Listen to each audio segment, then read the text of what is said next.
Okay, hello everyone, and welcome to another live stream. So we're making good use of my new computer. So I should note, one second, too many different things going on. Thank you to everyone for the support. The reason I can do live streaming now is because I bought a new computer on a nice Christmas sale, and so I really appreciate the support. That's what lets me do this. So thank you. I'm going to try something a little different today. First off, can everyone hear me? Always got to make sure on that, right? You know, it's just got to make sure. And then I also want to know how the volume, how the volume of this sounds. I'm going to have the music on a little bit here. And I'll just start a new game. I have not played this at all. I did 5 minutes of it to try to test it with the software to make sure I could stream. This just came out today on advanced release. If you buy the deluxe, or I don't know, one of the editions. I have been a Civilization fan since I was like a little kid. I played Civilization since Civ I, and you know, Civ II was my favorite as a kid, and then when I was a grad student, I started playing Civ V, and Civ V is my favorite as an adult. I played a little bit of Civ VI. I wasn't as big of a fan, but I played all of them. I've always liked Civilization, but I have some issues with how the game portrays history and archaeology, even though it sounds a bit loud. Even though I love the game, I have spent I don't know how many hundreds or thousands of hours playing civilizations of various types. The game itself has some issues with how it portrays history and archaeology. And so we can talk a little bit about that. And we can just casually chat. I got a beer here. I'm done with work for the day. Let's do this for a few hours. I'll try to play a bunch this weekend to try to finish a game. It's like, man, these games take for fucking ever. So, did I not turn down the music? I thought I did. How's that? You still hear the game music too much. Let me see what I can do. 1 second. Because now I can't hear the game music. Can I like juice my audio in this? I don't know. Okay, well. Is Atlantis playable as a Civ? No, I don't think so. I'm going to start off with Rome because I do a lot of Roman archaeology. I've excavated a number of Roman sites. I've taught Roman archaeology and Roman history, so it's something I can kind of just flip off casually, nice facts and fun things. So let's see. So I guess this Civilization, if you've not played Civilization, it's a game where you kind of settle cities and you go to war and you do diplomacy and you trade and you research new technology. And you start off at the birth of civilization, which of course is the foundation of agriculture, which is not how I define it, but that's how the game defines it, and that's how a lot of people think about it. And then, is the music still loud? Because I can barely hear anything. Huh. Okay, wait 1 second while we figure this out. Because this is an issue. Let me go back to the settings then over here.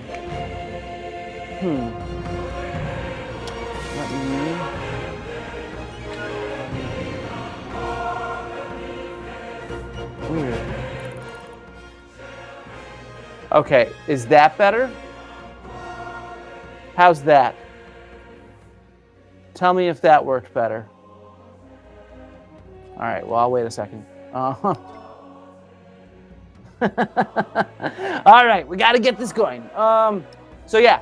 So Civilization, it's a game where you go all over the map, you found cities, and it goes from the start of agriculture up until today, let's say, even into the future in some places. Okay, so it's better, good. So let's start at the Antiquity Age. That's what I know the most about, that's what I study. Okay, I'm gonna pick Rome. It looks like there's some unique things here. I don't know these details for this new game. I know them for old games, so we're just gonna kind of just go for it. I don't want to start with governor. I usually work myself up to deity in civilization usually, so I'm just gonna start with sovereign for an easy game, and it looks like we'll just go with, I don't know. I always like a big map. I don't know. I'm kind of crazy. I didn't get it early. It's available if you get like the deluxe version. Advanced options. I think this all looks good. Let's just go. Let's jump in. So yeah, so civilization, it starts with the start of agriculture. And this, to be honest, I sometimes think that this game is single-handedly responsible emblazoned with triumphal laurels. For so many misunderstandings in archaeology. One second, let's have this load. It's funny because like this whole idea of civilization starting with agriculture, I get that that's what historians and prehistorians and archaeologists thought like 100 years ago. But we've not thought that in like a long time, decades. But so much of what people understand about history and archaeology, I think it comes from this game and games like this. So I think that's something that we need to discuss as we go. Like this idea, lead your people to greatness. Like, fuck that. Maybe my people just want to have a happy life. Drink some beer, you know, find their family and people that they love and enjoy themselves. There's no reason to be led to friggin' greatness. That said, I still enjoy a good game. I'm competitive. So let's see. There's advisors. I guess I'll let them play. It's going to be weird paying attention to you guys and learning the game at the same time, but I'm going to figure it out. Yes, Emily Wilson's translation is fantastic. But there are other good ones. You just have to find one that you like. I actually like her translation because I think it's casual and easy to go by. So, okay. There's different ages. From what I gather, this game's a little different because you switch civilizations as you change ages, which is strange, but that's okay. Okay, I don't care. Yes, let's do it. Okay, so it's the dawn of civilization from humble beginnings to greatness, where we can write our own version of history, right? Such silly propaganda. So let's think this through. I think I'll just start right here because this is my first time playing and like whatever. Yeah, normally I'd be thinking about what's the best place to settle a city, but since I'm not used to the mechanics here, I don't know. So let's just do this. Boom. We now have Roma right here. It is apparently the cultural center of the Roman people. Makes sense, right? Food, production, science, this is what gets us to go. Now, one of the things I think I'm going to like about this new Civ game is it's called Civilization 7. And one of the things I'm going to like about this new Civ game is that it doesn't carry through everything you do from one era to another. It really always annoyed me how you like build a water mill and then somehow in the space age that water mill is still producing stuff. And it's sort of like, that's just not how things work in reality. Let's move on. So yeah, so the idea of civilization, yeah, write your own future. The idea of civilization is that it's a 4X game. You explore, you expand, you exploit, and you exterminate. And again, it just presents such a cynical view on human civilization, let's say. It's very, very cynical. And I mean, it makes sense though from a gameplay perspective. You need to have competition, if you see what I mean. And let's do pottery, because I mean, come on, I'm an archaeologist. We need some pottery. And so from a gameplay perspective, like competitiveness is good. But from like a historical perspective, not everything is a zero-sum competition. Let's build some scouts to explore. Next turn. So, we found a Roman plateau. I know. So, hey, Gary, nice. No, I was not at Rock de Marseille in 2005. Just a note off of this, Oh, not that. No, wrong one. Sometime I got to play this scenario that I created with a bunch of mods from Civ 6 on. It's like an ancient Rome scenario. We'll do that at some point.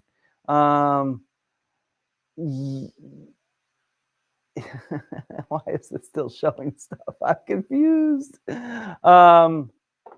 Yes, so I have played some other 4X games. I've just always been a Civ fan, though, since I was a kid. I played a little bit of Endless Legend. I wasn't as huge a fan of it. Let's see, grow the city. So this is something I gather is different. You like, instead of having workers and builders, you grow the city by like plopping down new population, which is kind of interesting. So in a sense, this is a game which is very spatial, which I also really like. It gives you a sense of kind of terrain and where you go. Hey, homeschool historian, thank you so much. I really do appreciate it. 100%, you are awesome, and I will very much keep sticking up for historians and archaeologists everywhere. So we have a stranger from the village of Susa here. I don't know what independent villages are yet. I'm guessing they're kind of like city-states. We'll figure it out. I don't think I want to fight him just yet. I'm guessing. From what I've seen from other people, you can do this cool, nifty... Revealed a wreckage. Okay. Man, this is gonna be hard. How do people stream games and like pay attention to their audience at the same time? This is tough. This is Civ 7.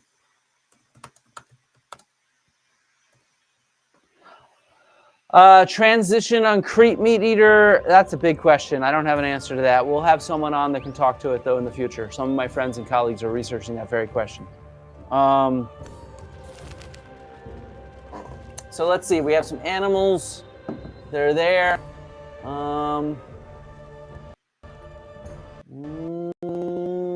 Yeah, let's take some damage and get some science.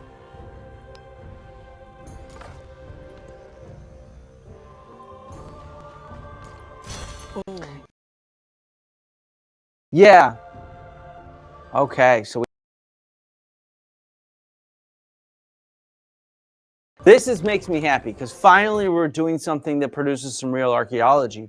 I don't understand why they don't have stone here. So this is something that I don't quite understand yet. There's these legacies you can do. I suppose I should be thinking military. Let's go military. Let's go cynical. Let's go cynical. So we're gonna do a military legacy path. Study a civic called discipline, I guess. There's these ages that I'm just gonna have to learn. We'll just watch it together. Technology. Now let's go with some animal husbandry. Because yeah. And now we can move around a little.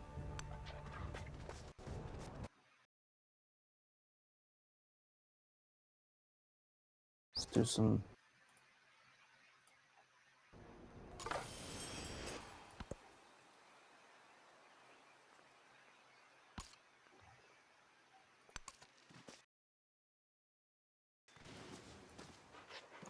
What did I do? I don't know what I did. All right, the game's already broken. Man, it's hard if you don't know a game.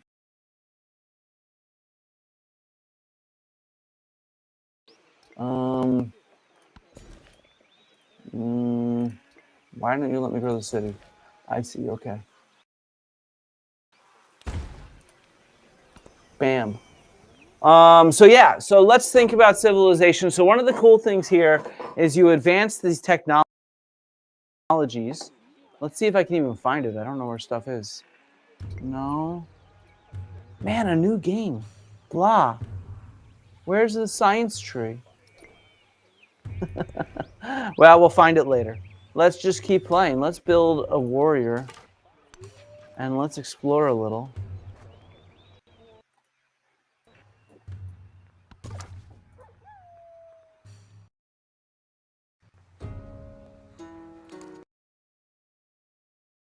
Let's let him heal.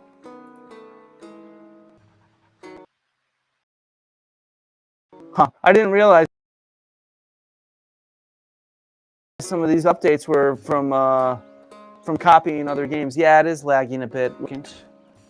And lower the graphics. I think that'll help a second. Sorry. I'm gonna have to get used to streaming games, aren't I?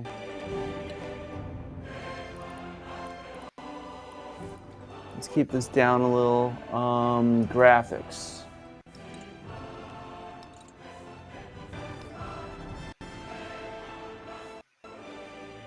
Let's hope this helps a second. It's not going to look as good. So yeah, so with Civ, what you're trying to do is you're trying to research new technology and you're trying to expand your culture.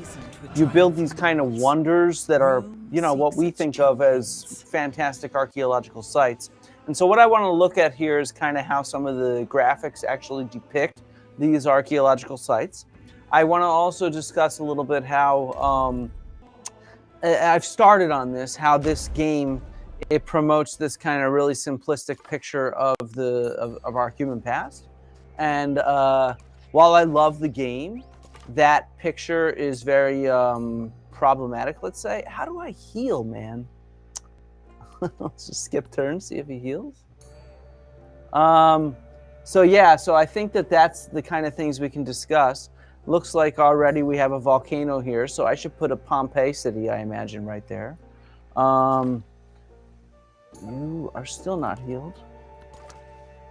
You are exploring. And then one of the cool things that I really like is you get to think through how humans interact with the landscape. I think Civ does a really good job with that, though. It forces you to sort of think about settling in hills and on rivers and thinking about defensive bonuses and production bonuses and food bonuses. And I think that that is something that's really useful to consider when we think about how humans engage with the environment. That said, I have a problem with the sense that it's all about exploitation, that X, right? It's all about explore, exploit, that kind of bullshit. And so that I find annoying. So let's see, there's a Senate in session. Voices are raised in conflict.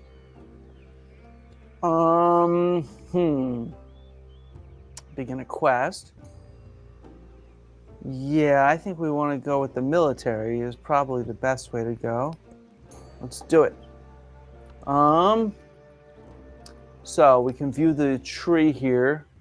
I need to research something good. Discipline, that's what it was I needed to research. And I can choose a government now. So, if I wanted to go what's most beneficial for Rome and the military track I chose, I'd obviously do despotism. But to be honest, I think Rome starts off better as a classical republic. And that's not a smart gameplay decision, but I'm role-playing here, all right? You know, like, fuck it, I'm not playing deity. So who cares? We'll do a deity game at some point. Let's see, social policies. Yeah, that's gonna be good. Tool making. Science and production, of course, is how you win Civ, in addition to military, usually. Let's see, I don't care. And then this guy's still not healed. Come on.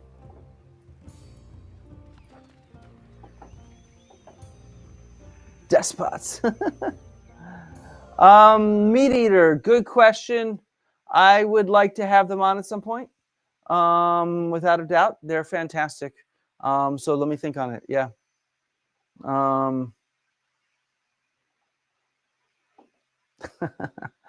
Dude, I mean, the Romans were LARPing as a republic. The Romans were LARPing as a republic. How about most of our countries today? The reality is the wealthy and the elites are controlling everything, aren't they? It's just a disaster, an absolute friggin' disaster. Where do I want to go here? I think I want some culture, right? No.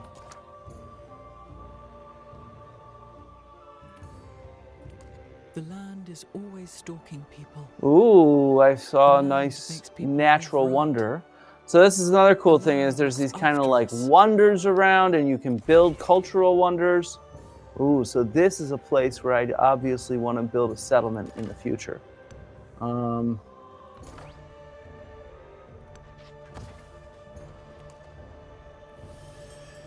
is this? This is a village and they're hostile. So we're gonna build some warriors and take them down.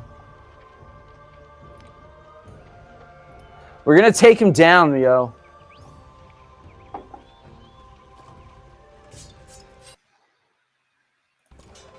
Okay, now we have some warriors. Let's do it.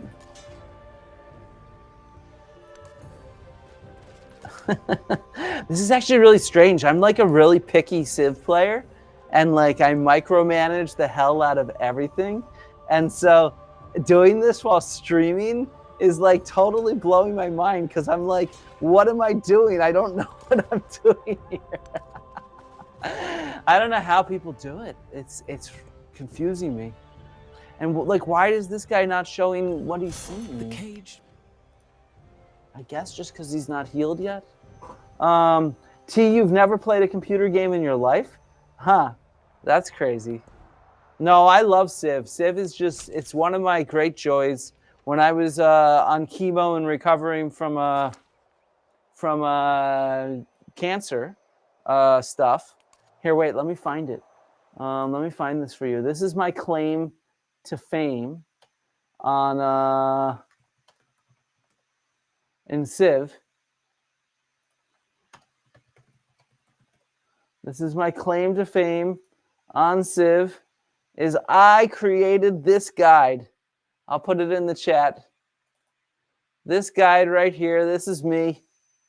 If any of you are Civ 5 junkies, there is this impossible, absolutely impossible achievement to do where you have to somehow win when the Roman Empire is collapsing as Western Rome, and it's called Pax Romana Aeternum. And other people had done it as Eastern Rome, and as far as I can tell, I'm the first person to put together a guide on it as Western Rome. I put it together while dealing with cancer and recovering from surgery. Yeah, that's my claim to fame.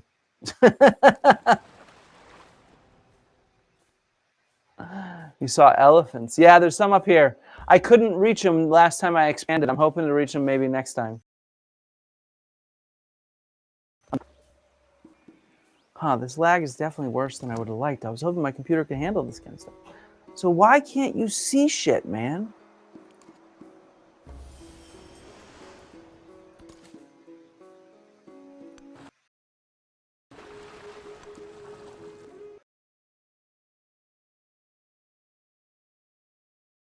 All right, this lag is going to be a problem.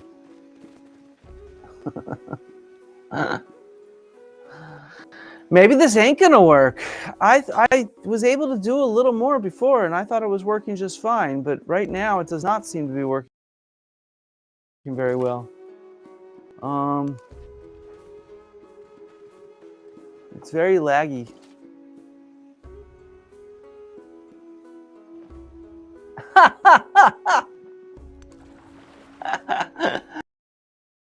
Look, Silky Thick, which is a crazy name, by the way.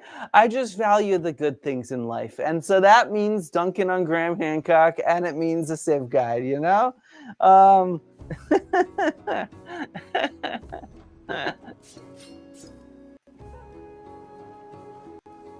where's my dude? So yeah, so now I can start building more things, which is good. I think I'm going to go with the granary to get some more food, because food is valuable. Food is how cities grow. It's how you get to exploit more terrain. And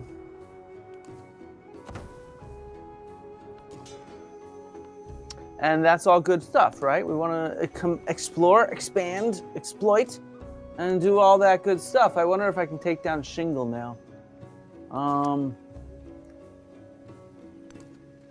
Yeah, it takes some time to get to this. You're named after a soup. So yeah, so far I'm liking the game. I'm obviously just a second in, so it's tough to tell for sure what's going on. But it looks gorgeous. Like, just look at this. It's like, wow, is it beautiful.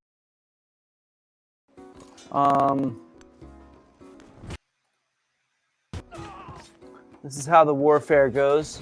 And I obviously failed. They're going to kill me. That's okay.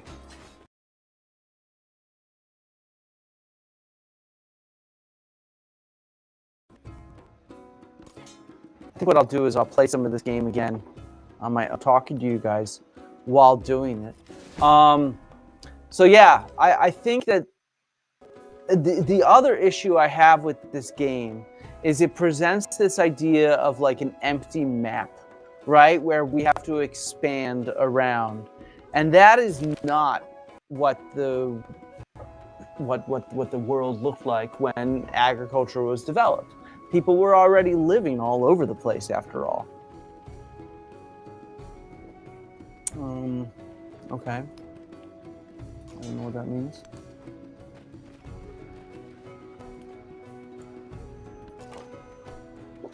All right, this is obviously me losing. That's okay. Let's fortify for a bit. Hey, someone, I'm doing okay.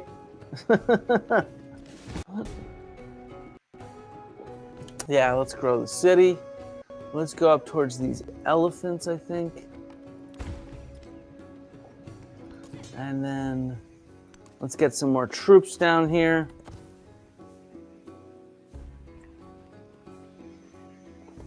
Just in time, the fortifications are complete.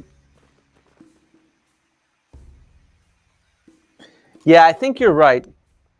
They did try to improve on that, but it's still there. The whole concept of Civ is kind of based on this. Oof, I am losing really badly. Nothing, which is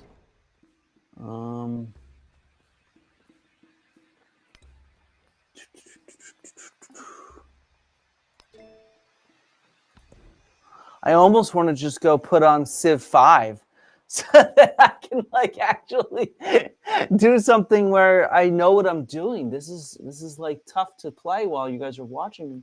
Let me think. What do these do? I'm gonna keep going for military because that's what I chose.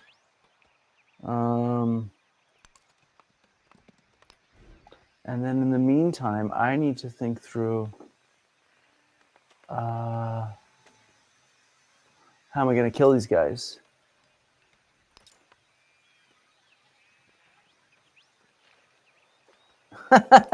Can you ally with these independent dudes? I don't think I can. These are, they were already hostile to me.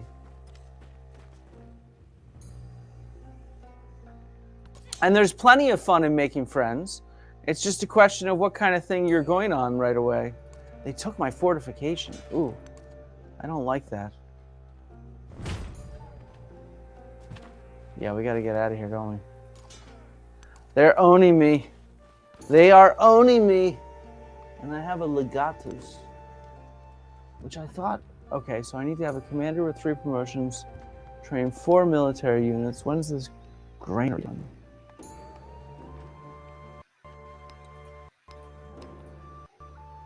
Build a couple more warriors and a slinger. There we go. Yeah, I saw those earthquakes, T. Hey, by the way, since I have some people here, I can ask a question. I was talking with a friend of mine.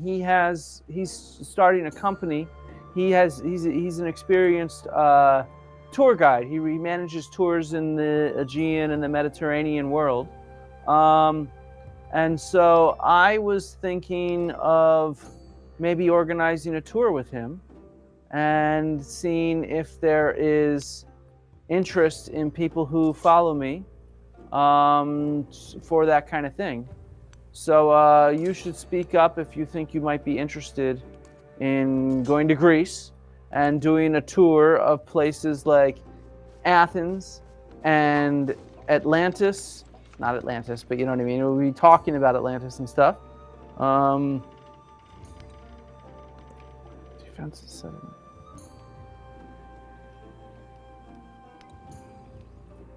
Okay. Where's the Serta thing? Who's Serta? Souza. Oh, I see.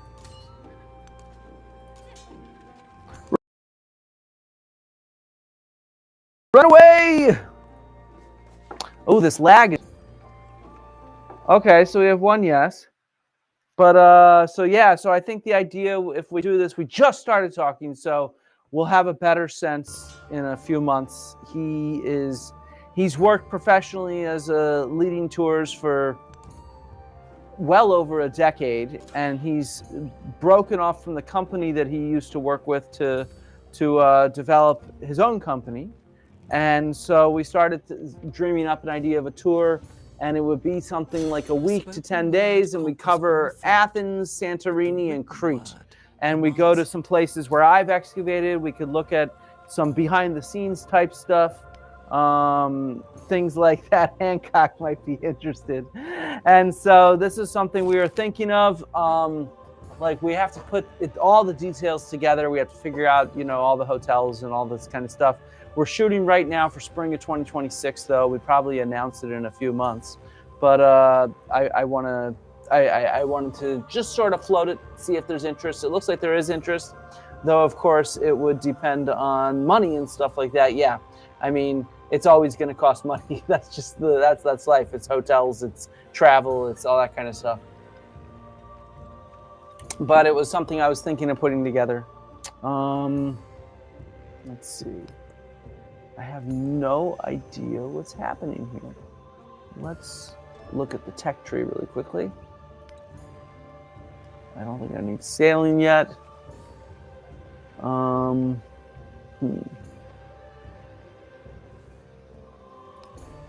let's go with some irrigation. Come on. We need some food. We need food.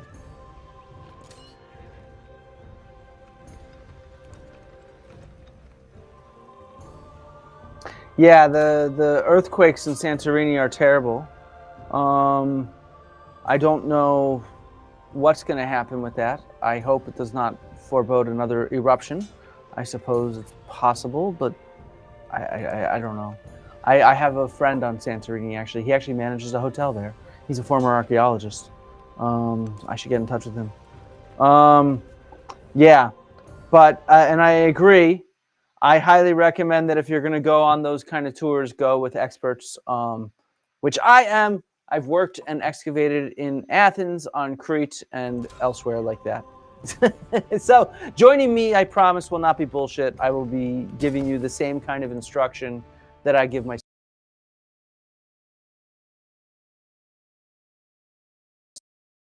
students, because I've also done a lot of tours with students around Greece. And I was a student once upon a time doing type look, because I think that that's important. I think the fact that I don't understand why anyone would go on a tour of archaeological sites without an expert, but I think people think that Graham Hancock is an expert. So, you know, I don't know if he gives tours. If he gives a tour, it's usually for ayahuasca, right? Yeah. Yeah, Delphi would be fun. I was thinking about, but I think our in for the tour, since it fits with my book, also will be an Atlantis tour, and Delphi does not quite fit as well for that. So yeah, so that's what we were thinking of, and it gets so expensive if we try to do even longer. So I think we would like to keep it to no more than 10 days. Would be the goal here, to make it so it's somewhat affordable, right? Bam. And now I got the elephant. Yes. So let's see. What do I get for the elephant? Plus 10% production towards wonders. That's good. Okay. Graham Hancock is... Look, he's an expert in... He's a really good writer. I mean, I'll be honest. I think he's a great writer and a great speaker. Like, that is just, you know, what he is. And so I can't deny that. But yeah, he doesn't know much about archaeology. You know, that's a funny story. Like when I went to the Joe Rogan studio to debate Hancock, I was nervous because I was like, you know, A, they're friends, but B, like Hancock, like, you know, he knows a lot, right? And he's published all these books. Like, he's a master gish galloper. He's just going to overwhelm me with stuff. And then I thought it was hilarious because he just sort of didn't want to debate archaeology. He just wanted to talk about like non-archaeological topics. And so it was kind of silly. I actually don't tell him this, but I lost a lot of respect for him. I expected him to show up with a better argument other than like, he called me a racist, all that kind of jazz, right? You know, like, these people. You know, I get so much crap on the internet, guys. It's nuts. I had someone who was leaving all these comments.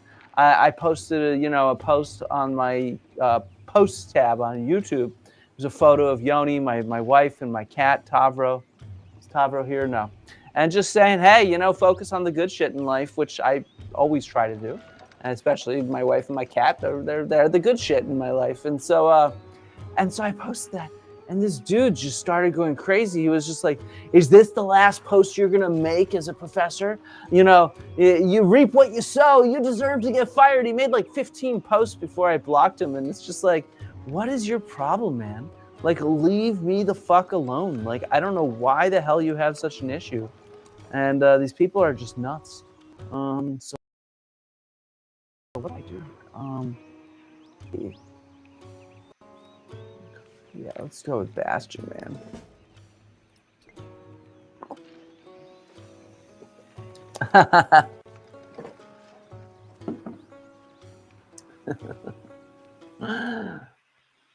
Yes, exactly. Just talking about the unknown is bullshit. I have been following this. Dan, I suppose, is getting roasted, but he's getting roasted by like crazy Nazis. So I don't really I'm not a fan of those Nazis that are roasting him. Like, I think I don't know. This I guess I can do no harm. Dan raised the point of this guy Robert Sepper on Joe Rogan, so he's the one that chose to boost him. Let me find a good video for you. This guy, Robert Sepper, is a really nasty person. Here's a nice Gutsick Gibbon about him. This is a valuable video to watch. But there's more to that. The dude really does bring up like Nazi talking points, like in a fairly literal way. And so I really don't like to talk about him because he's just such a nasty piece of work. He's not somebody that should get any attention. Like, I'm not a fan of Graham Hancock. Like, we all know that. But like, A, Graham Hancock is already a major celebrity, so I'm not boosting him by talking about him. But B, say what you want about Graham Hancock, and there's things that can be said about him. He certainly does not promote overt racism or anything like that. Like, if you see the video that I made on the aftermath of stuff, there are many things that like I agree with Graham Hancock about an outlook on life. I think that today we do pollute too much. I think we are too preoccupied with all these issues of the modern world that are, you know, creating a worse world around us by being over focused on really petty little things. And so, you know, it's very different than Robert Sepper. I have someone on Twitch. So I'm also co-streaming that from now on Twitch. I don't really have many followers on Twitch yet, though. I'm not really advertising it. No, I've not. That old world game sounds interesting. I have a few other games I'd like to stream too. Now that I have a computer that can maybe handle it. This is an experiment, so we will see. But I really like the idea of just chilling out with a beer and chatting and streaming a game. Though I'm finding it a bit annoying not knowing how to play the game and streaming it at the same time. I'm just kind of pressing buttons, which is not how you should play Civ. You need to have like a goal in mind. So my goal now is to settle a new city. I think I'm going to try to do it up by this natural wonder. And I lost my scouts, didn't I? Man, I'm really playing badly. This is like the worst game of Civ I've ever played. I hold myself to high fucking standards when it comes to Civ. Like, seriously. I've played Civ my entire life, and since I was like 8 or whatever. That tells you how old I am. And so this is like odd to just be scrolling around and clicking. Yeah, I should try Old World. Hey guys, we have new people coming in. Wow, I have a bunch of people coming in on Twitch. This is awesome. Hey y'all. All right, so I in general, I'm gonna try to multi-stream, whatever the hell it's called, stream on both platforms. So you can join me on Twitch. By the way, did anybody see that lately that some of my crazies created a meme coin for me, like a cryptocurrency meme coin? What is wrong with this world? I swear to God. What I really find funny is like all these like Dan Richards fans and Graham Hancock fans. They think they've proven that I lied, and like I should just like bow my head in shame or something like that. And it's just like, what are you talking about? You have to be kidding me. I didn't fucking lie about anything. I made one very tiny mistake, and they somehow think like they got me. It makes no sense. But yeah, and they think like I'm the laughing stock of the world, and it's just like, these people live in their own weird world, I swear. I don't really get it. Thanks, y'all.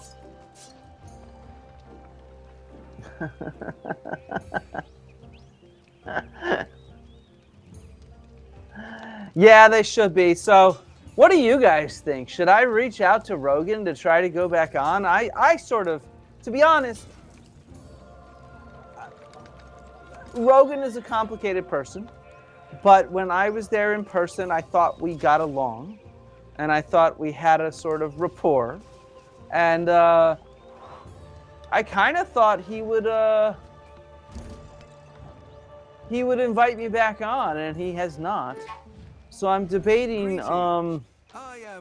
whether to try to invite myself back on. I don't know how you invite yourself on Rogan. It's Rogan. But to reach out. And so I haven't decided whether to do that or not. I sort of wanted to wait until I have my book to sell to play that game, because like that's my benefit, is then I can try to sell that book. And that's not going to be ready for a year and a half, though, I don't think, to be selling.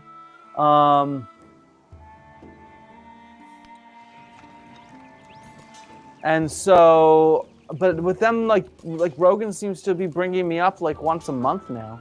So it's kind of like, well, all right, if you're going to keep talking smack on me with your buddies, like you might as well have the balls to like invite me on, if you see what I mean. Like, because it's just kind of redonkulous to talk crap about me like that. The essence of all beings is the earth water, the water plants So your man, thoughts? and man speech.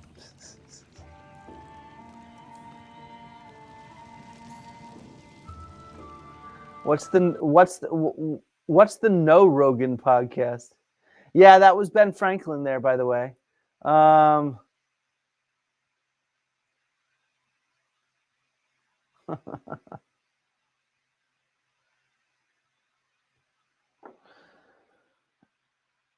And I don't think, look, I think Joe is a fan of Graham.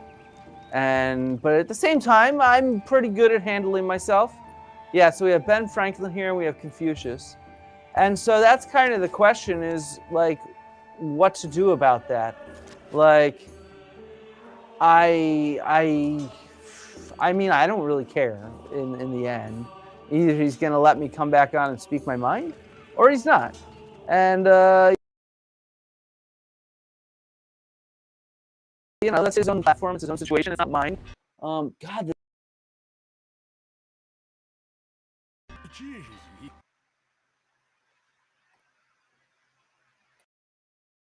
Yeah, let's just do a neutral breeding. Look, I don't think Rogan is convincible. I think Rogan is a business person who has his own platform that he wants to make money on. I think if he has me on, it would primarily be to make money off of the drama, in a sense. And probably he'd be thinking to dunk on me while I'm there. And so it'd be about me coming up with a strategy to not be dunked on. Which, I mean, you know, I came up with a pretty good strategy to not be dunked on when it was Graham and him. So I think I have a lot of confidence in myself, let's say, to be able to try to do that. Let's build a library. Let's build a library! Man, the Greeks, I guess, are destroying us? Wonderful. Ooh, I have a settler. That's what I want to see.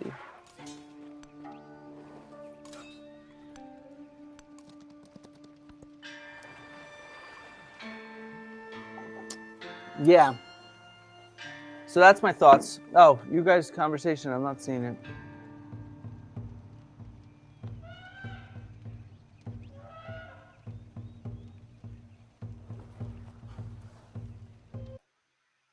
Yeah, if I could take one guest on, in fact, this would be what I propose, is to try to do it with a friend and a colleague. I would take on Curly Tlapoyoa. He's one of the co-hosts of the Tales from Aslantis podcast. I'll put that in the chat. And he's a phenomenal archaeologist. He's a phenomenal communicator. He has a kind of bro type attitude.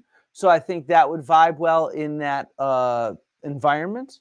And so that I think would be useful in a sense. And he's also an indigenous archaeologist from the southwest of the Americas. So in that sense, I think it would be good to give him more spotlight and more attention.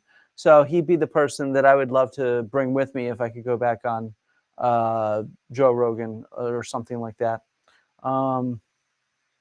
Yeah, so that would be my thought on that. Sorry, I got distracted for a second.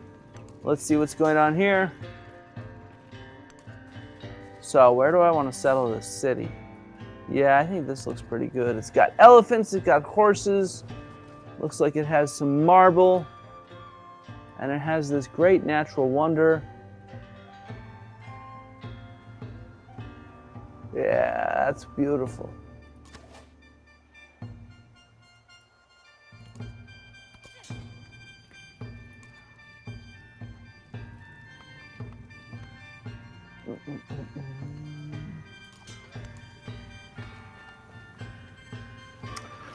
Someone asked me if I believe the Siege of Troy is a real event. The answer there is no.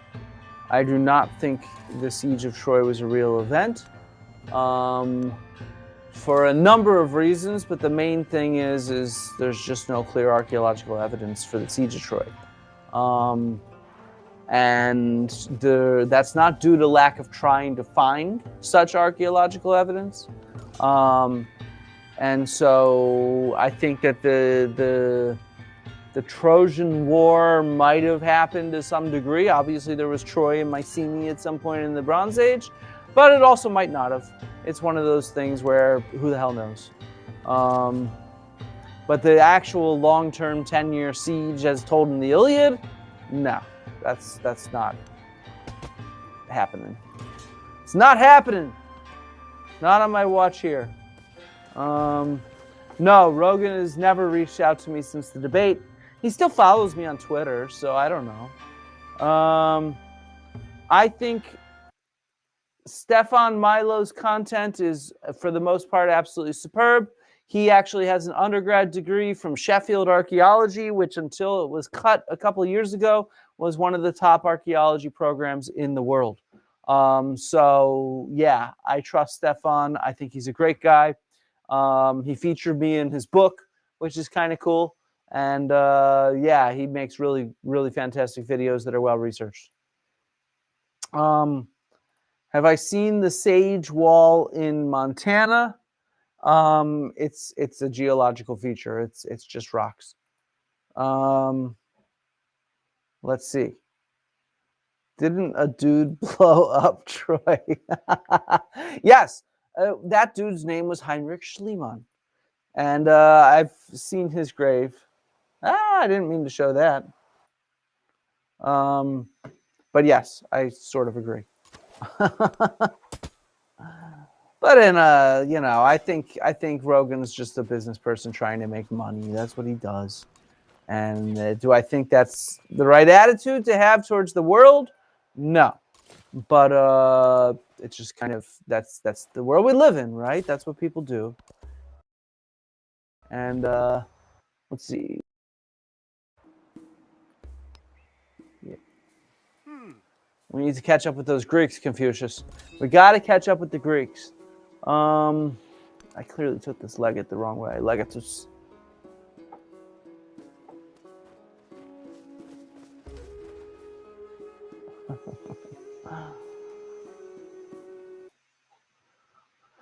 No, I do not. I believe that collecting fossils in antiquities has a lot of ethical and legal issues. So no, the only antiquities that I own are not antiquities. They are replicas, and I usually have some around, but I think we put them away, so I don't have them to show you. At some point, I need to do a whole video on my dad's stone tools because there's really cool stuff I can show there. Yeah.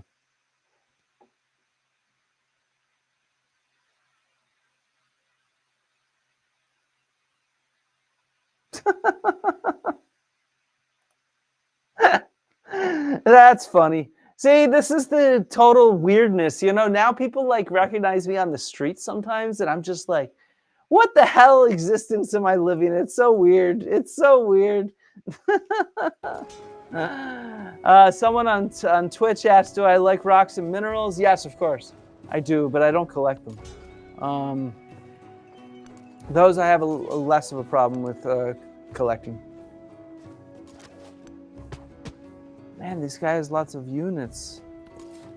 All right, we get to found a city or a settlement. Okay, this is just a town. I can spend gold to turn a town into a full-fledged city. So how do I do that? 600 gold. Okay, I'm not there yet.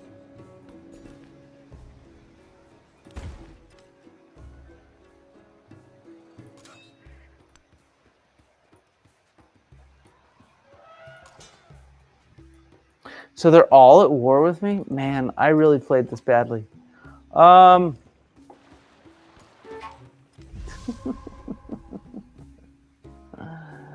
The Charles Mann book, 1493. I've not read it. I've seen reviews of it that are somewhat negative, but I've not read it. Do I like Wales? Yes, I love Wales. Have I spent much time traveling around? Not as much as I'd like. I was talking to somebody about that. When I got here, it was full-blown COVID.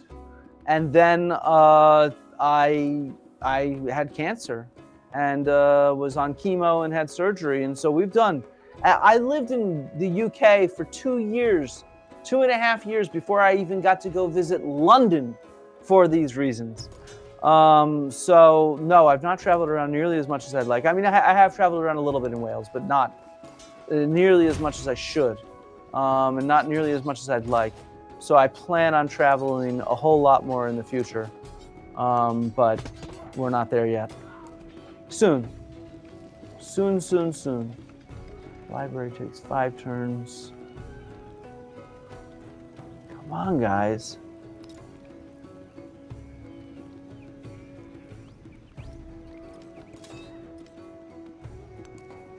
Yeah, so my verdict so far is this is confusing me. Yeah, I so far like it, but I also should be playing a little bit while not live streaming so I can actually absorb what the heck is going on with these new rules and stuff. Do I want to outlaw drinking? Probably not. Let's impose new taxes. Let's tax them. I am fully against vice taxes. They are just a tax on the poor, and it's such a shame that we think that that's right. We should be taxing the wealthy and not be taxing the poor, is my philosophy. In many ways, I think that's what's wrong with our world right now, is that the wealthy do not pay enough taxes. Yes, I have been to the Gower Peninsula. The Gower Peninsula is lovely. It also, that salt marsh lamb that you can buy there, oh my God, it is. I've lived in Greece and I love some good lamb. One day I will do a YouTube video about my recipe for smoking lamb shoulders or sheep shoulders because it's really good. But the small salt marsh lamb from the Gower Peninsula is amazing. And yeah, I've been to several of the archaeological sites there. And yes, the Swansea University has an amazing Egyptology department. Yeah.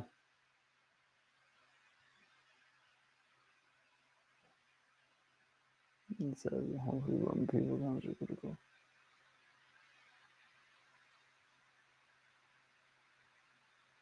Okay. Cool. We can expand again. Let's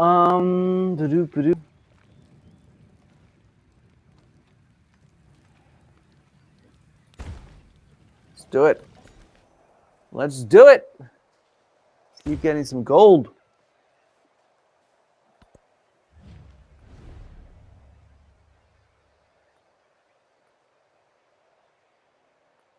Sure, why not?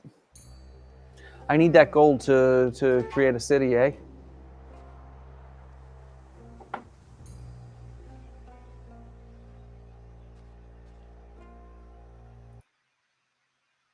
Thanks, Silky Thick. No,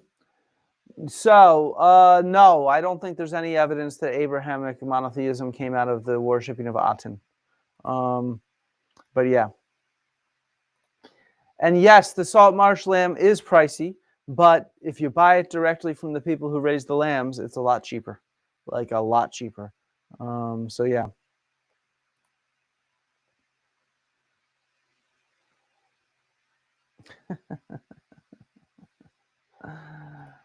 I don't think there's much evidence that the Chinese are faking too many archaeological findings. If they are, it's probably individuals rather than a concerted effort. Do not believe Jimmy Corsetti, please. You know, I don't think we're gonna really have an answer to that. The Alexander the Great's tomb. I mean, I think that the problem is when are we gonna know when we found it? If you see what I mean. What makes it Alexander the Great's tomb? I mean, I'm not even sure if those tombs in Vergina are actually the tombs of Philip II. But yeah, what's going on here? Allocate a resource to a settlement. Yeah. Oh no, let's put that in Ravenna.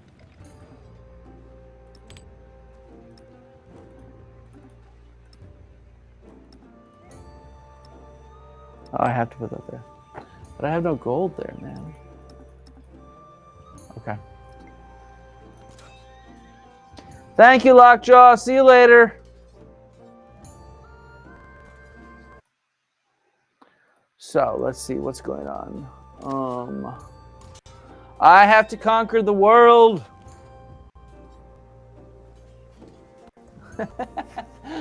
Man, I had some plans.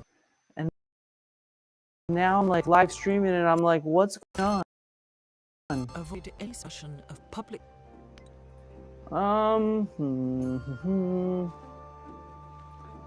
Yes.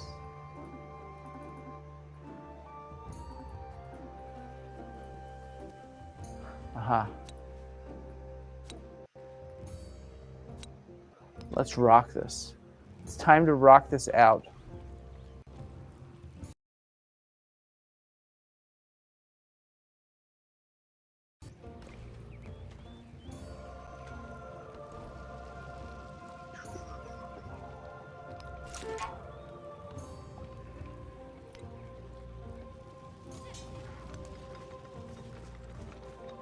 Bam, you're defended now, Roma. You're defended.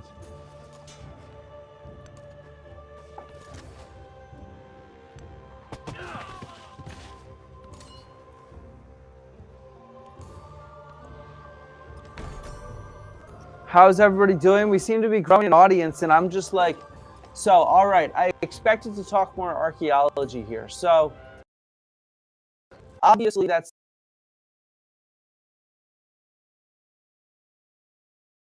tough because I haven't built a wonder yet.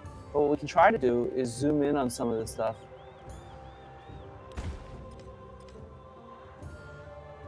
Let's see what we can zoom in on. So the Romans, I like this. We have what? A library being built here. And then we have these nice little, with tiles on them. Now, that's one of the cool things that happens in archaic Rome is we start seeing these tiled buildings. This is a little deceptive. This is more medieval where you have all these houses with tiles.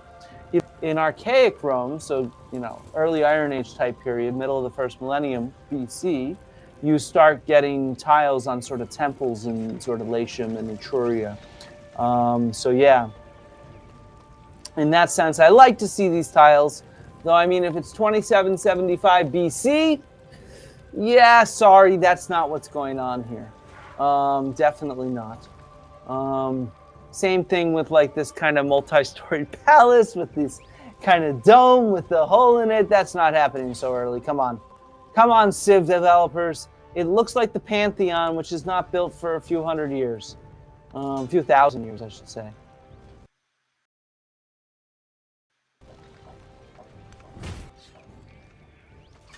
Man, these guys hate me.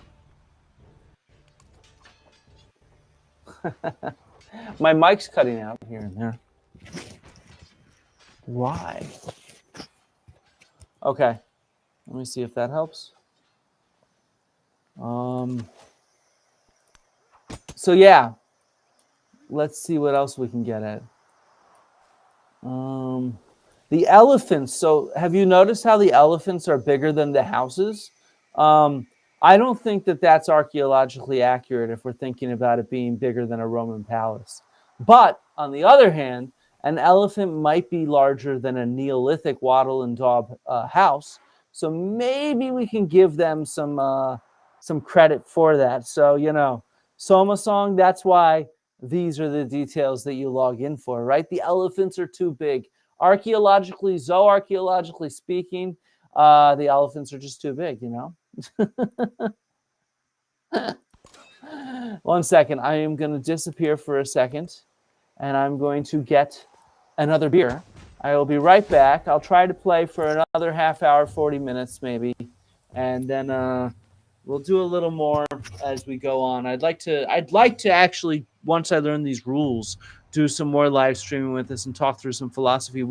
I've been talking with a few archaeology colleagues of mine who play Civ, and we're thinking about getting together a multiplayer game with several archaeologists where we can try to, share some knowledge and explain all of our different perspectives on this game because we have a lot. Let me go quickly get a beer because, it's like, 7 p.m. here? I need a beer, if you see what I mean. Like, I just need one. So 1 second.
I have returned. I've returned. I have a beer in hand. Let me plug my mic in. Can you all hear me?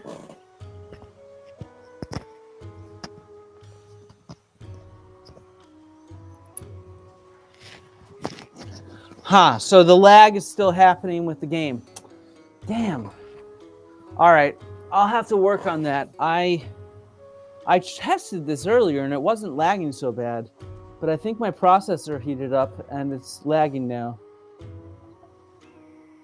Really, Twitch has almost no lag. That's weird. It's very weird. Okay. Well, this is good to know. It's good to know these things. Uh-oh, we have this guy coming in.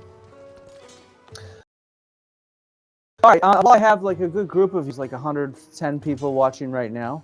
So what do you guys want out of this? Like, what can I do that start throwing some things in the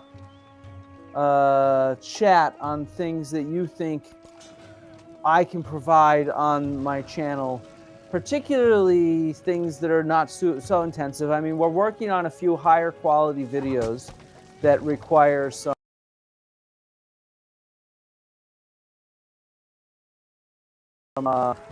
work on my part and Yoni's part, a little bit of video editing to help out. But I'm getting my ass handed to me here.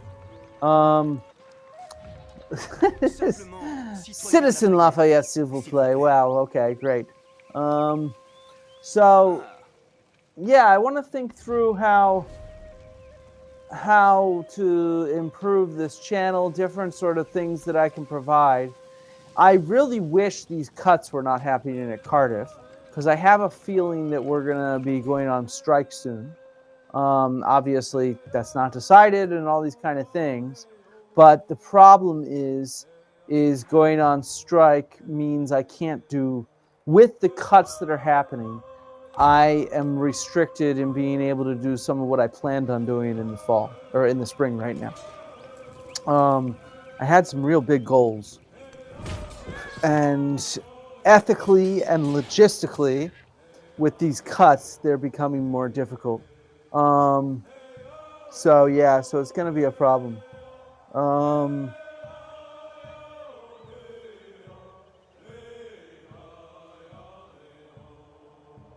Wear the hat. My hat's downstairs. You should have got me said that before I went down to get my beer.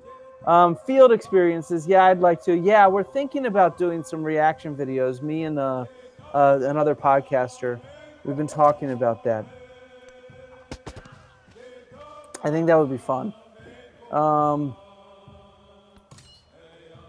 then there's some other collaborations kind of in the works. But I was sort of thinking, like, I'd like to go into the lab maybe and do a live stream from the lab to show you guys some animal remains and things like that.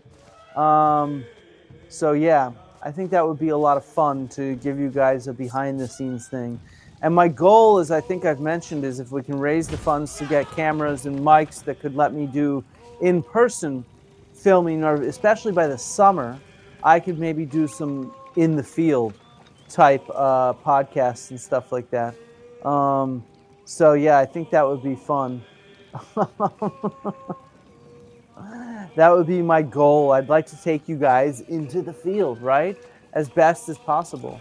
I think that that's really important to get a sense of what we do, how we do it, these kind of things. And I love, people are asking me about Stefan, and people asking me about Mini Minuteman and other YouTubers. I think they're all great. I think anybody that is trying to share, legitimate, real archaeology is in general doing a fantastic job. And people like Stefan and Milo, they have built up an audience, so they're very effective at communicating this stuff. But at the same time, I think there's a big need on YouTube and in the public for more of an expert approach to archaeology. I find that people don't really understand what we do.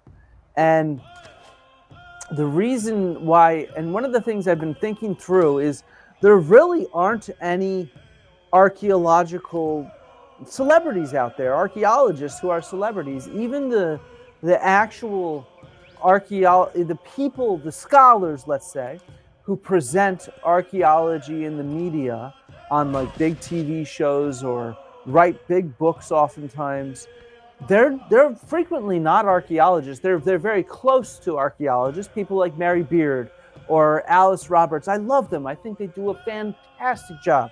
But you know, their training and their experience is actually not in archaeology. They're in very closely adjacent fields. And so, you know, I really think it's important for actual archaeologists with a depth of experience to be speaking to the public and explaining how and why we do what we do. Because what I find is the majority of the public really just doesn't understand. And I think that that's why. And so that's my goal, is to, one of my goals. I have a lot of goals in life, you know. But one of my big goals is to try to represent that as best as I can. So that's kind of my goal, collaborate. Really? What do people think of Metatron? I find that he brings up race way too much. It sort of makes me worry that if you're bringing up race that often as something to talk on, I don't know. But maybe, I mean, I haven't seen enough of him. Maybe he does good stuff. I don't know. Yes, Eric Klein is one of the only ones who has a really big book that he's a real legit archaeologist. I've had him on the channel, and he's phenomenal. Greg, I just wanted to say thank you so much. I really, really, really appreciate it. Like I said, we can do more with this channel if we can get the kind of support needed, and that is really my big goal here, is to try to expand this and do these in-person things. That kind of stuff I think is key. How does one start a journey to becoming an archaeologist? I mean, traditionally, it's through education. So going to school, getting a degree in it, that kind of stuff. There are other ways to do it, though. You can volunteer at a local museum, or you can look up excavations in the neighborhoods that you live in, and those are certainly very, very good possibilities. Man, I'm doing really bad at this game, so I'm clearly failing in my first game of Civ 7. It looks gorgeous, but I very, very, very much need to take some time and learn these rules to understand what I'm doing. That much is clear, because I'm very confused. I feel like I'm just pressing buttons, which, as I said, I'm a long-term Civ player, so I don't like to do this in this way. I prefer to know what I'm doing.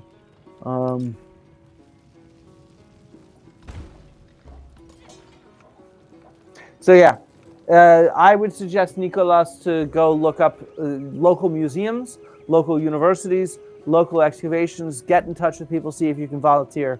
If you're a student, even better, go take some classes.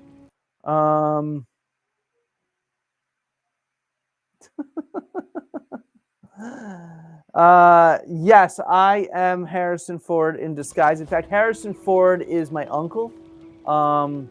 He sponsors this channel, so you can blame him for the fact that there's not much good equipment. He should have more money, right? I mean, come on, it's fucking Harrison Ford. No, I've never met Harrison Ford. I would love to meet Harrison Ford. That would be kind of wild. But, yeah. Oh, I can grant a promotion. No? I guess not.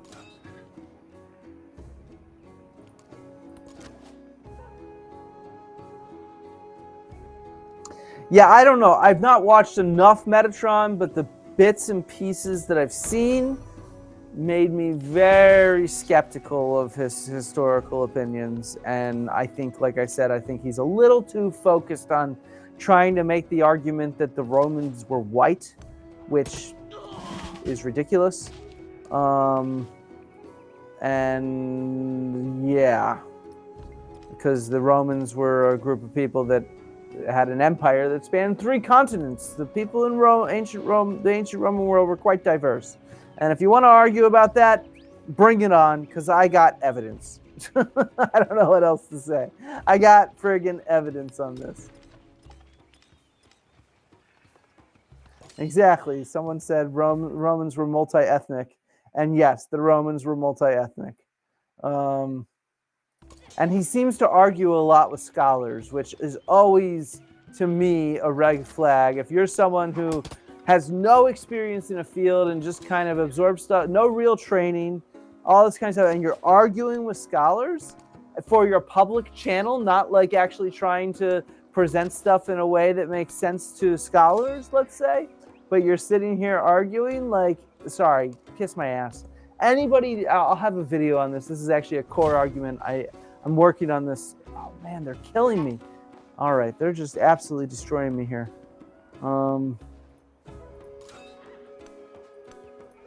Why can't I?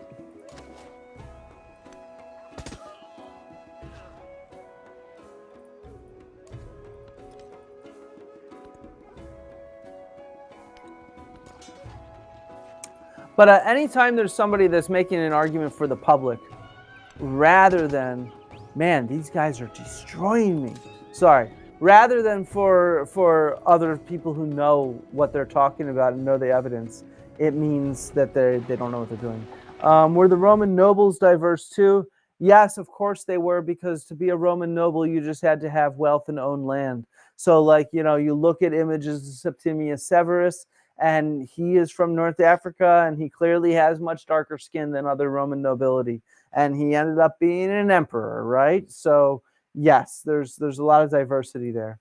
And yes, somebody else brought up that the modern concept of race really didn't exist back then, and that's very true. There's some interesting thoughts to think about in how ancient people might have thought about race, and I hope to discuss that on my channel at some point with scholars who study that stuff. But yeah, and simply speaking, there was no concept of race back then. Where the hell did you hear this story, Baton? When did I tell this story about when I electrocuted on the fence? Yeah, so when I was what, 15 or so, I was on my dad's project, obviously, because I was 15, and we were setting up. Well, so it was in this cave that was in the middle of this cattle field in France. And so, you know, the cattle were penned with these kind of electric fences. And the way these electric fences work is they're not always electrified. They send these pulses every 5-10 minutes, something like that. And so with those pulses that come every 5-10 minutes, you know, we climb over these fences all the time, and we say, don't touch them, you know, you might get electrocuted, that kind of thing. But, you know, I'm like I'm pretty short now, but even then I was even shorter. And so, you know, I'd occasionally brush against the fence, and since it is only occasionally electrified, nothing ever happened. And so, you know, as a week or two go by, and I became just a little lazier about it because I wasn't getting electrocuted. And so a couple weeks into the season, I'm climbing over this electric fence to get, I think we were done work for the day, done digging in the cave. And so we were probably drinking this beer, Leffe, one of my favorite brands of beer. And so I brushed up against the fence again, and this time it had a pulse, a current of electricity. I'm gonna lose this game. Oh my god. And embarrassing. I brushed against the fence and I was electrocuted. And I went flying. Like I must have flew something like 5 feet, you know, over. And so I don't know, I don't think I blacked out or anything like that, but you know, like there's some grad student who's like shaking me like, Flint, are you okay? Are you okay? And everybody's like, holy shit, Dr. Dibble's son he's down. He got electrocuted. And I mean, I was fine. It was totally cool. Like, I got up and I brushed myself off, and like that was that. And but like it was just absolutely hilarious, crazy story, if you see what I mean. Man, I'm getting my ass kicked. All right, I guess we're gonna play until I lose, and then tomorrow. I'm going to a concert tomorrow. I'm going to see Dropkick Murphys and Gogol Bordello. So I cannot do any streaming tomorrow. Having fun, but afterwards I will try to do some more streaming of this game at some point.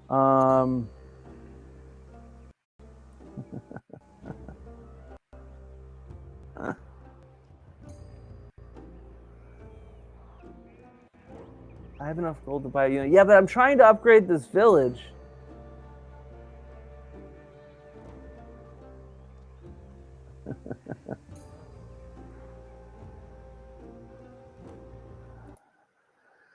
Yeah, there's nothing stopping them using a bazillion cattle or whatever the hell they need to do.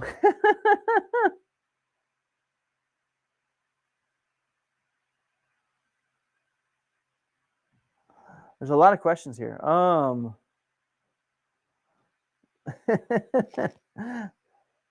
Start wearing purple. Exactly. That is one of my favorite Gogol Bordello songs. If you've never heard this song, I've seen Gogol. My wife and me, it's one of our favorite bands. So we've seen Gogol Bordello, I don't know, like 3 times already.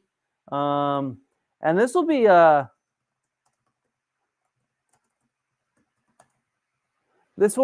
the first major. No, that's not true. We saw Manu Chao in September. I haven't been to many concerts over the last few years because of COVID and cancer. So it's sort of like, this is a treat we saw Manu Chao in September, and that was a lifelong dream. And now we're seeing Gogol Bordello, so it's really freaking cool. Really, really excited to be seeing more of this. Yeah, maybe I could buy a unit. Did somebody say that?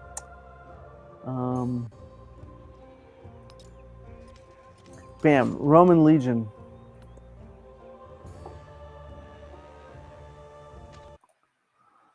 I think Mud Flood and Flat Earth are just popular because people are into conspiracies, right? That's just how it is. Yeah, I think that they relate to these ideas of lost civilizations that everybody's really into, and I think that they now part of Russian propaganda in many ways. So yeah. Yeah, of course I've seen Everything is Illuminated. Everything is Illuminated is a fantastic. By the way, if you like the movie Everything is Illuminated, the book is also really, really good. I highly, highly, highly recommend it. Oh no.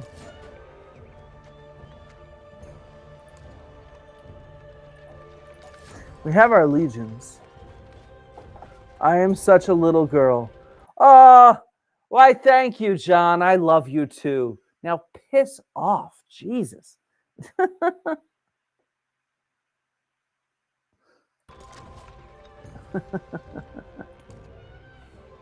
All right. I've had enough playing Civ 7 for now. I am losing. I need to learn the game a little bit, and then I will resume streaming Civ 7 on Saturday. I think that's the smart thing to do. So let's do a quick AMA type thing. Is probably the right way to go about this.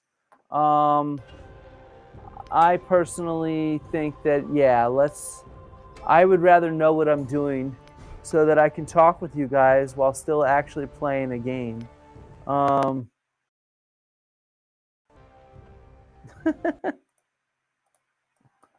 But what I will do is I will answer a few questions right now because I think that that's a useful thing. We're having a nice chat.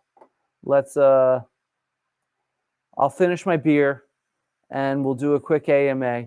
I did think that the Civ game looks really interesting and intriguing. I think from what I've seen about what there is there's some fun ideas. Yeah, I've just started streaming, cross streaming are multi-streaming. I don't know what it is on both Twitch and YouTube. So you can feel free to join me on either Twitch or YouTube. I think there are ways to, if you're going to support me, I think Patreon or Ko-fi are better.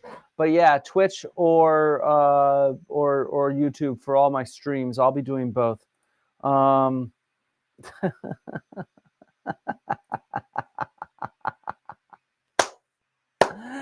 Exactly.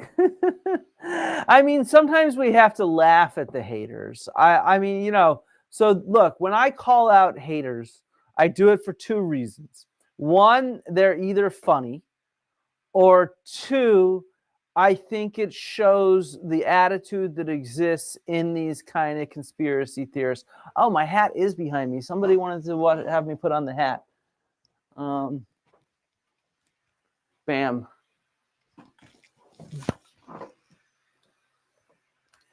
All right, so we got the hat on. There's no more music, so you know I can just chill with the hat. So yeah, so fuck the haters. They really don't get to me very much. I could care less. I think for a bit they did, but to be honest, that was before I even went on Rogan. I think I am frustrated with how popular these negative opinions of me are, but I think that's more just the world that we live in, if you see what I mean. We live in a pretty crazy world. Somebody wants me to link my Twitch. Are there really other people on Twitch? Let's see. I mean, with my name? I'd imagine not, but you never know. Let me see if I can find the link. Let's see. Can I find the link? Oh, come on. Twitch channel. Here is the link to my Twitch. Oh, Bag of Cats is on it. Thank you, Bag of Cats. But yeah, so when I do my streaming, I'll try to do it to both. I got this new Restream service that lets me do multiple things. It's better than Zoom in general, and I think that I'm going to try to do most of my interviews moving forward on streams. I think that that's much easier, and then except for when I eventually move up towards in-person interviews and maybe some higher profile ones.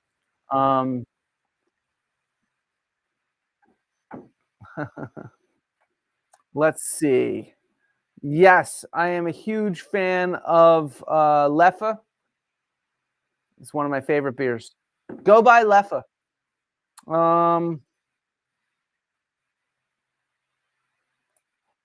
I mean, I think it depends on what you mean by his comeuppance. Like, I think he got his comeuppance when he talked with me. I mean, I cannot emphasize this enough. I have received or seen on public posts thousands of messages from people that were convinced from my debate that Hancock does not know what he's talking about, and of his former fans, people who used to like him.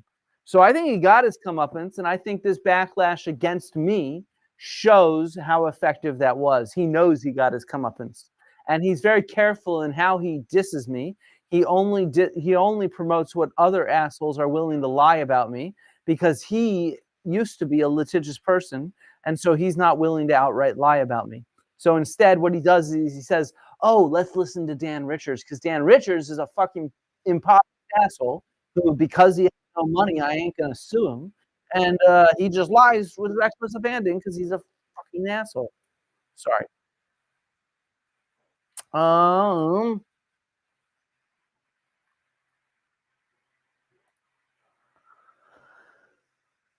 This is a complicated question, AW. How did science in general work back in the 1850s? I mean, it was nothing like science today, because science was still being sort of developed at the time. So I know better how archaeology worked in in the 1850s, and I would say pretty poorly by today's standards, and that's the reality. Science in general was in a pretty poor state back in the 19th century. We did not know nearly enough. A lot of the aspects of scientific methods and questions that can be asked were not known. And so it wasn't really science by what we would call science, if you see what I mean. And so it doesn't mean that people were idiots. People are always quite smart, but yeah, so it's not the same thing, and difficult to describe. But I would like to. I think thinking about archaeology in the 19th century could be a fruitful thing to think on for a future video. Just because so much of pseudo-archaeology comes out of 19th century archaeological ideas. So much pseudoscience often comes out of 19th century ideas, Victorian style ideas.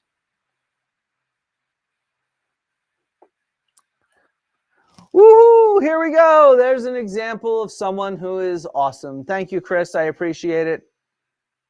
Welcome to the real world. This is a good question. When you excavate ancient latrines, do they still stink? I've only excavated one. I do know that modern latrines, yes. Like 19th century, I've talked with people who have excavated like 18th, 19th century latrines and night soil, and you have to like excavate in like a biohazard suit. I did excavate a latrine in Pompeii, and so that's something from 2,000 years ago. And it was filled with volcanic debris from the destruction of the city. And I will tell you, it had a very faint but noticeable whiff of urine. And it was not just me that thought this, but everybody did. It was extremely faint, but it was there. It was there, and everybody could smell it if they went up and tried to smell it. So yes, there was still a slight scent of urine.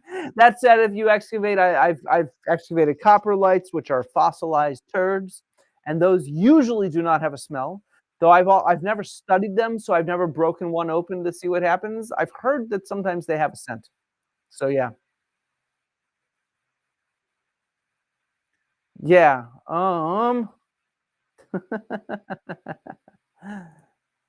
Exactly, exactly, Chris. Um, doo-doo-doo-doo-doo.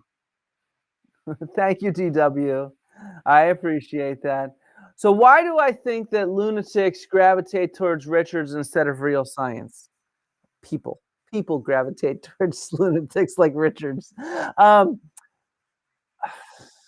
God, I wish I knew. I think that some of it is just I'm developing some thoughts on this question right now, actually, and I don't have a really clear answer. Like the internet is something I think that is amazing, but what it has done is in addition to democratizing knowledge and science and information and communication, it's also empowered people who want to be really loud to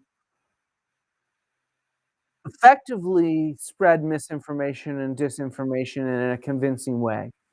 And I don't think we've solved this problem as a society, how to address the internet. And I don't know if we will. I am genuinely an optimistic person, having seen and studied history.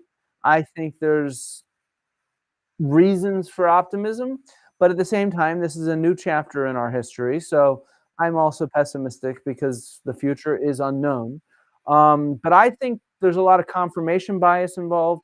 I think there's a lot of money involved. Like Richards, the reason Dan Richards has a following now is directly due to Graham Hancock and Joe Rogan promoting him. That's it.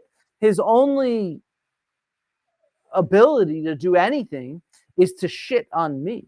So Graham sees him as a useful idiot and promotes him, and whatever, I guess, like, but seriously, that's how Dan Richards in May had a following of like 15,000 on YouTube, and now he just crossed 100,000. That is directly due to the fact that Graham Hancock and Joe Rogan keep promoting him, and that's all. So the point being that there's a lot of money and power behind several of these lunatics like Richards. Favorite ancient torture technique: boil 2 eggs, put them under the armpits. It hurts. It hurts.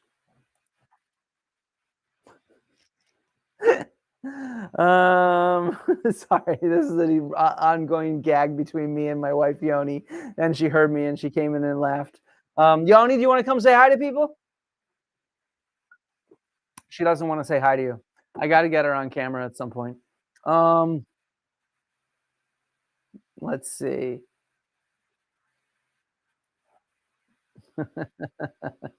Yeah, I agree.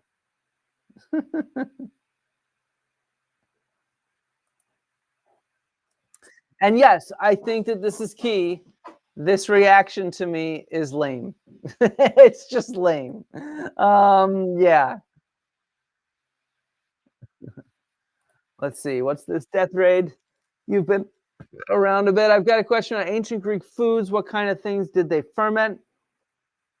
I know they made beer and wine. They also fermented honey in the mead sometimes. It also depends on what you mean by ferment. It's not always alcoholic fermentation. So, they did pickling, and stuff like that. So yeah, they were masters of fermentation. If you think about it in a pre-refrigeration era, fermentation is actually one of the most important ways to preserve food. So that's key.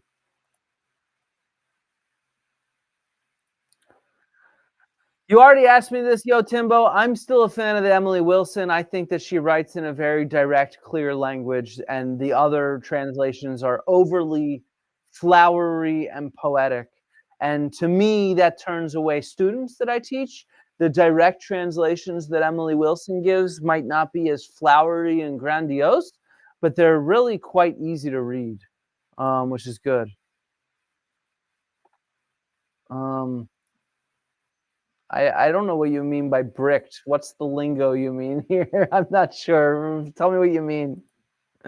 Um,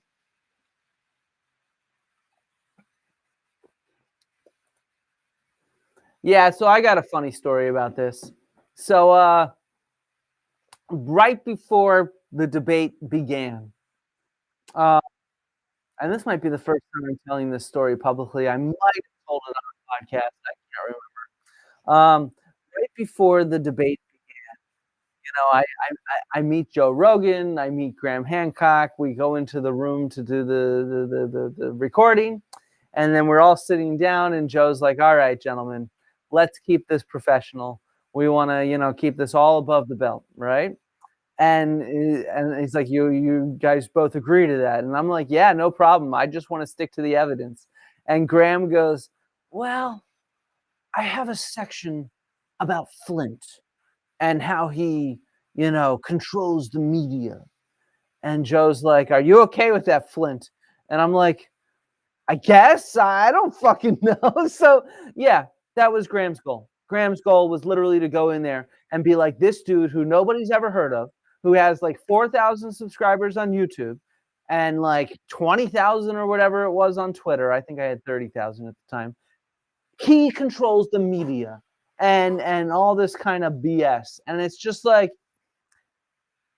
he went in there knowing what he was doing. He went in there knowing he didn't want to talk any archaeology, and he just wanted to fling feces in my direction and kiss my ass, motherfucker. Kiss my ass.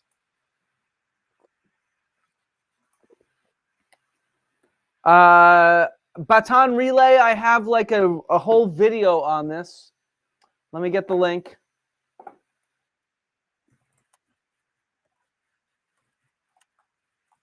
But yeah, I have a whole video on this specific topic.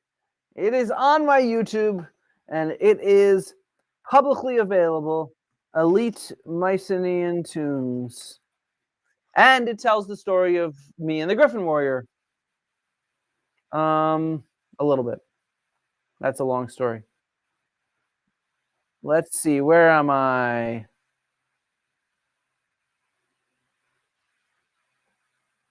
Um I don't really listen to many podcasts. That's why it's so weird that I have one. It's really strange. I get most of my knowledge from reading, and I listen to music while reading. I love music, and I watch mostly comedy shows, usually sitcoms. I'm rewatching Big Bang Theory right now, but I like dramas and other things too, and movies and whatnot. So yeah. Um, let's see. Let's see. Lots of chit chat. Soft or hard boiled? Oh, come on. You have to go with soft boiled because then it splatters everywhere, right? That's the hot boiling liquid that creates that kind of torture.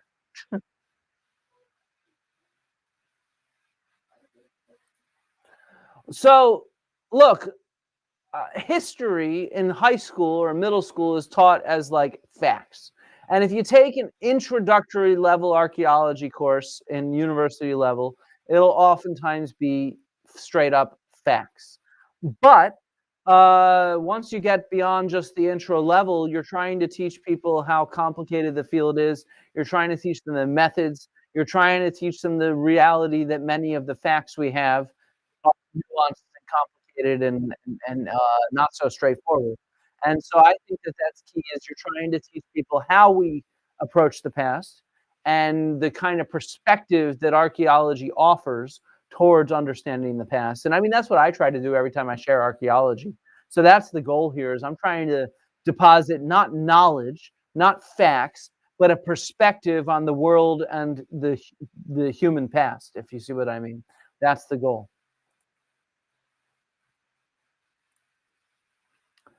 No, I don't think these people offer a simpler explanation. I think they just offer a more miraculous, fun explanation, maybe that's filled with mystery. I don't think it's simple. I don't think the idea of a lost civilization that we can't find is simple. I think if you look at it, it's extremely complex.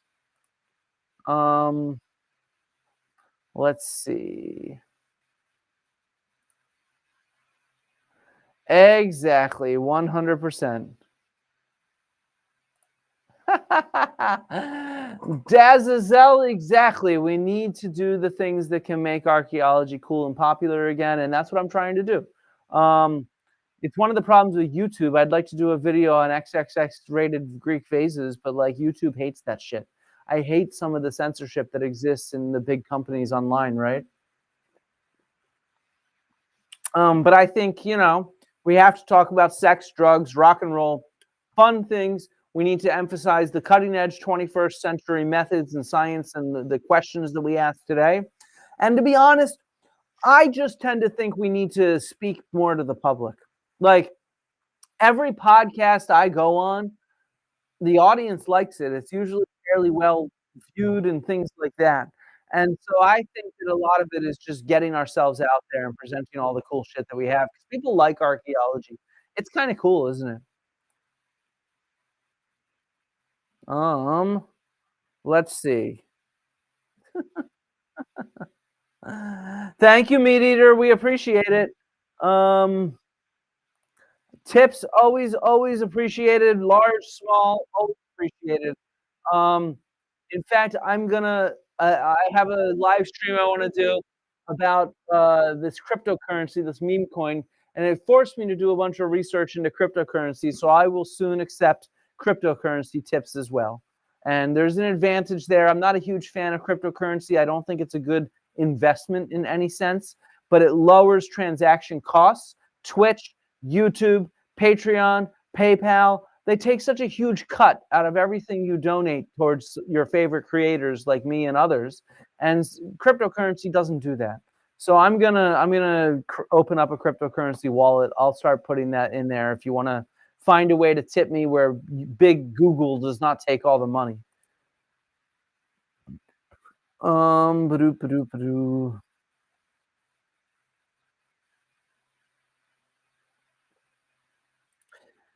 I've not seen David's series on China, but Dr. David Miano is a fantastic public communicator, public educator.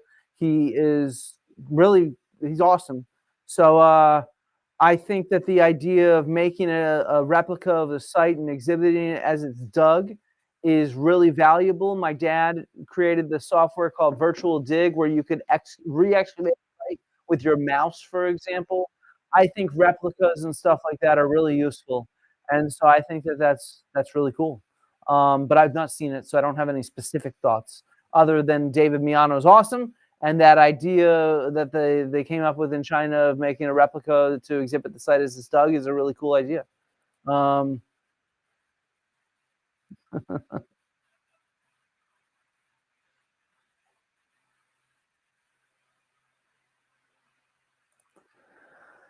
I don't know, Dazazzle. How do I say your name? I think that if you ever meet archaeologists, because we are a field science and we go into the field, or we're a lab science and we play with fancy machines, uh, we usually have pretty cool stories with cool dramas. And I generally advise anybody, if you're ever at a party with an archaeologist, go ask them for some crazy field stories. I mean, I've got an insane number. That's a video I want to do, is like my top field stories or something like that. People need to stop asking me about Joe Rogan and start asking me about that goat with a bucket on its head, or like crazy shit like that, you know?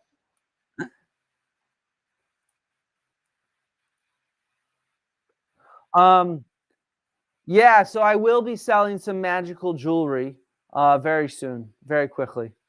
Um, okay. I think I am winding down. Um, what is this? Aha. How do I feel about displaying of human remains in museums? Um, I think it very much depends on what and where and how. Um, Meaning the shrunken heads are a big problem because they were stolen. They were literally just grave robbed and stolen. And fuck that. You're displaying somebody's ancestors. You don't have their permission to display it, and you just stole it. That is a problem. I think in certain contexts, if you have permission from the descending communities, there is nothing wrong with displaying human remains in museums. However, human remains can disturb some people, like little children or people with various religious backgrounds or cultural backgrounds. So I certainly think if you're going to have human remains on display, you should give a quick heads up. Hey, human remains over here. That's all you have to say. You don't have to say anything dorky like content warning or BS like that. You just say, hey, this room is our human remains room, so that people know. That's it. That means if they're interested in human remains, they can go there and look for them. And if they're not, then they don't. And I think it's quite simple like that. Dazazzle, I do not make anywhere near enough money off of YouTube and Twitch to hire an editor. My wife is my editor. This is one of our goals, is to try to get some juicy parts and release them on YouTube from the streams. But we're also working on like a bunch of videos and other things. And so I am not quite there to the point where I am turning this into a full-time profession where we can go do that. So one day, I hope so. Support me with tips and other types of support, and maybe we'll get there. But I made what, 350 pounds on YouTube last month? Not very much. So that's not nearly enough to turn these streams into edited content. As you can see, I'm starting to move towards streaming more regularly. Hopefully, with regular streaming, I get more support and we can start to do that kind of stuff. That's the idea. So Archaeology magazine, the Archaeology magazine produced by the Archaeological Institute of America, is a fantastic magazine. There's this fake website, though, that's called Archaeology Mag, which is a bunch of bullshit hokum crap. So if you're talking about Archaeology magazine produced by the Archaeological Institute of America, 2 thumbs up plus 2 big toes and everything. Phenomenal. Archaeology Mag, not so good.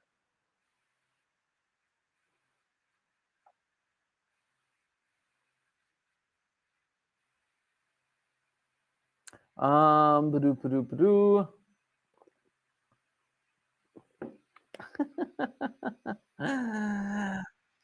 All right. I think it is 7:50. I need to go eat food. Um, I hope to remain at Cardiff University as well. But I am not very optimistic, so we will see. Um, I don't. I think they're not cutting the archaeology department, by the way. But the reality is they're cutting people from the archaeology department. And since I have a short-term contract, I'm guessing they're not going to renew it instead of firing somebody that has a permanent contract. They are cutting all of ancient history, which I also collaborate and teach with. So that ruins part of what I do there. Um, I'll be covering some of this more, and who knows, maybe I'll stick around. I also have an affiliation with the Penn Museum in Philadelphia, and I expect to still be affiliated with Cardiff. I don't think I'm going to leave Cardiff right away. I'd rather wait until this cancer scare is fully passed before I leave my doctors and stuff like that.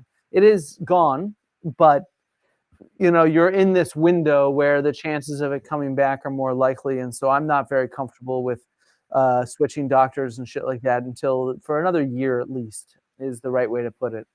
So I'll be in Cardiff. I expect they'll still keep me to some degree affiliated with them, but they might stop paying me, which screw them. Yeah.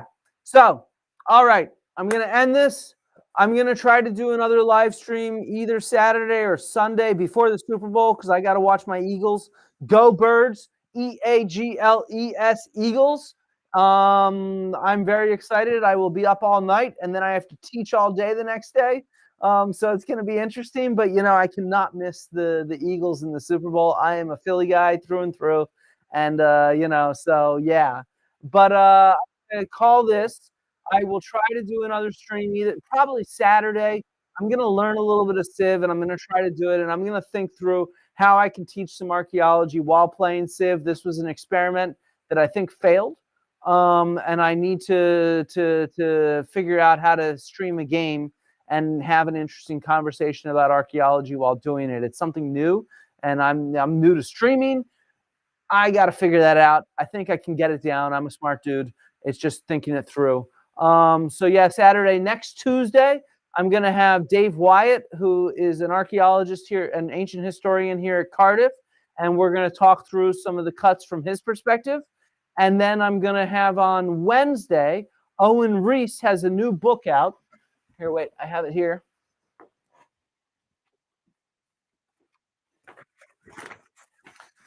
The Far Edges of the Known World. And so we're gonna have a live stream next Wednesday on this new book. I have a few good authors who are gonna come on as well. So I'm excited about that. Yes, Sumo, I enjoyed Civ 7. I'll play some more of it soon. And yeah, all right. See you all later. I really love an archaeology to everyone. Peace out, and I'll see you soon enough, I imagine. Ciao.